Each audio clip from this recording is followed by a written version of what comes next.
Hi, I'm an old guy and I do maths, and our problem today is to figure out the distance between n and t in this diagram. Now, um, one of the confusing things about this diagram is the perspective.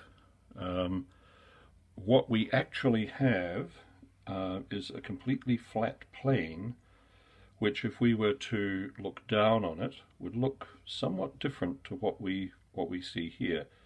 So I've done a little bit of artwork down here to just try and demonstrate how looking at things in a slightly different way helps a lot with this. Okay, so if we look straight down on this, what we see is we see something that looks like this. It's a non-right angled triangle, it would seem. These two right angles here simply mean that the tree is completely perpendicular to the ground, and it's not particularly interesting. You'll see that when you look at the header for this video that there are some other distractions in there as well.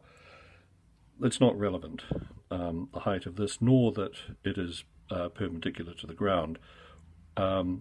What we must assume, however, is that the ground is flat. We've not been told anything else, so we will work on that assumption.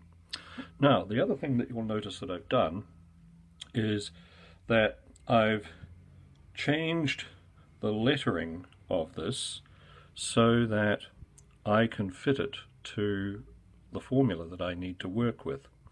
Now, this is a non-right angled triangle, and the information that we have is one angle and two sides. We have choices, apparently. One choice is that we could use the sine rule if only it would work, and that would always be the formula that I would go to first to see if it works, because I am happy working with the sine rule. It's just a tiny bit of algebra. It's to me it's always much less work than its alternative, which is the cosine rule, and that's the rule we're going to have to use. So here it is, and you can see why I've gone to the trouble of renaming things. So this is corner A, so this is side A, which is what we're looking for.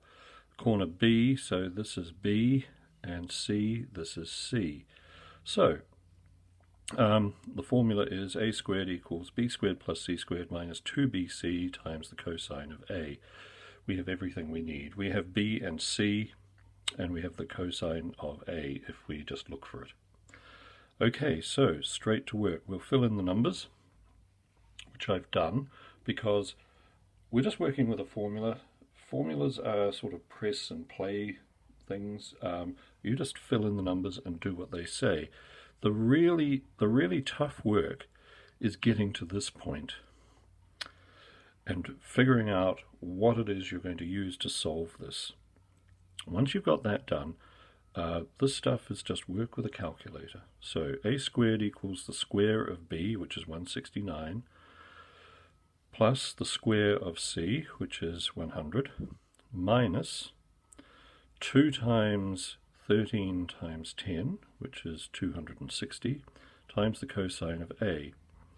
And I've popped that into a calculator, and here we go. You can see all across the bottom of the screen here, a squared is equal to 269, these two, minus 109.88, which is 260 times the cosine of 65. What that means is that A is equal to the square root of this number, which happens to be 150.12. Now, right at the start of this, I should have said that we are working to the nearest meter. I think that's in the header. Anyway, we are working to the nearest meter.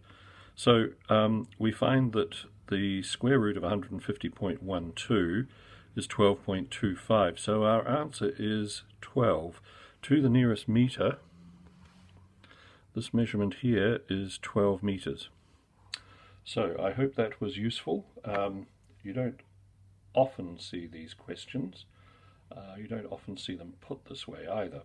Anyway, that's a use of the cosine rule. Thank you for watching. Please like and subscribe if you found this useful. See you next time. Bye.